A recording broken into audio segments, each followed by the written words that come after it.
The other day, I posted a video about how to make these sponge filters work better. They're great as they are, but I find if you watch your video, you'll see what I mean about how they work better. But today, we're going to make them work even better. And we're going to make them do mechanical and biological filtration at the same time. So we'll put that down to one side because we don't need that for a minute. So, we all know about bottle filters and how they work. Essentially, you have your cap on top, which I've taken off for purpose. Cap on top, and you put your holes in the bottom, and a hole for the airline tubing to go in with your airstone. In the bottom, you put some sort of weighted item. I use marbles, people use gravel, but you can use anything you like as long as it's going to hold the bottle down. And then you put your meter inside, and then you put holes in the top. And ideally, you want the bottle to be a nice rounded top because then you get that nice circular movement. It's not essential, but it just seems to work better. And then, obviously, your air is going to draw the water in the bottom. It's going to come up the middle, drive that media around, and the water's going to come out the top with the air. So that creates your filtration on a bottle filter.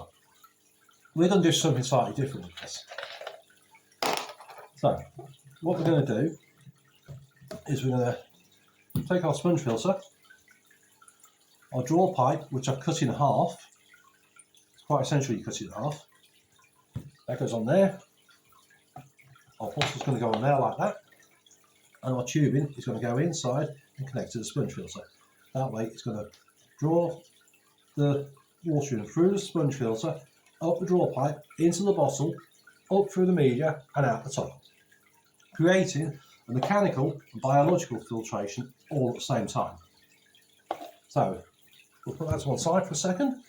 Now I've already done this, but the way I put my holes in bottles is I use a soldering iron. The reason I do, you can drill them, but I find it easier to use soldering iron. So just put your, and I've already done that hole. Getting a bit ahead of myself. So then the pipe goes through there, your airline tube goes through there, and then bring the filter back in, take draw pipe back off.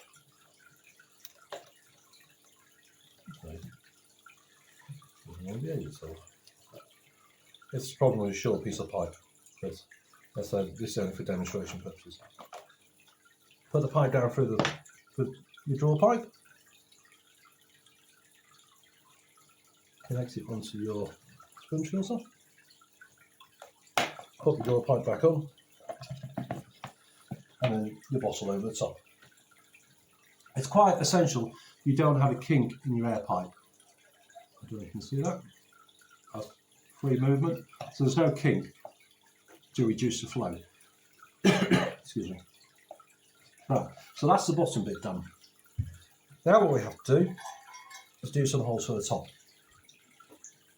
So again, using a soldering iron, as long as the holes are not too big to let the media out, then you're perfectly fine.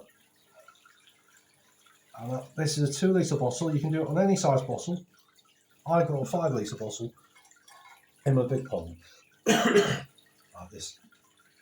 And I've got a 500 millilitre bottle, which I'll show you in a minute. So that's my holes in the top. Now, because it would have taken a bit of time to fill this with media, I did one earlier. Because I'm sure you don't want to sit there watching me put media in a bottle. So that's about where you want it full to give you the optimum filtration. You want about a third, and then about 2/3. That's going to give it loads of room to move. Excuse me. Just got over a cold. Right, so we just take it off there again. Pop that through our hole. As you see, I put the hole quite high up on the side. That way we're not going to get any kinks at all in it. Make sure we put that right around. That goes into there. Try not to drop it into the bottle or drop the media out. Can be a bit fiddly at first, but the more you do it, the easier it becomes. He says.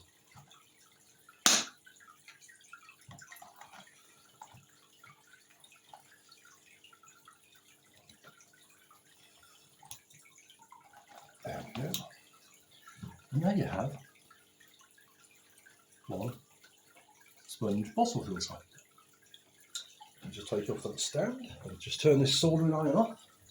Take off this stand, bear with me, 2 seconds. Take it off here. Right. See? Sponge bottle filter. So you're going to get the mechanical at the bottom and the biological filtration at the top.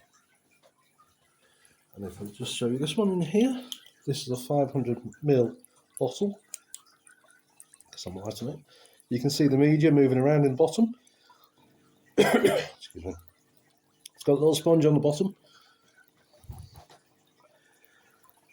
and then the media moving around. And that's how easy it is. They're not difficult to do. If you want to have a look at the previous video of the air stone, then that was easy to do as well. So this is the way I set my filters up. My bottle filters anyway. I do the other version of bottle filters. But I just found that this works really well. So if you like the build, think about hitting thumbs up. If you've got any comments, any suggestions, anything you'd like to see, think about commenting below. Think about subscribing if you want to see more builds like this, or if you just want to see what I'm getting up to the goldfish or the shrumpkins, maybe spawning of the shrumpkins and the goldfish, the babies, stuff like that. Think about subscribing. I'm really chuffed. I've got 17 subscribers at the minute. Never thought I would get any at all when I started out, but to get 17, I'm really pleased with that. So if you want to subscribe, just hit the subscription button at the bottom of here. It doesn't cost you anything. It's all free. And at the end of the day, we all like some free stuff, don't we? And that's what you get. You get some free videos. All right.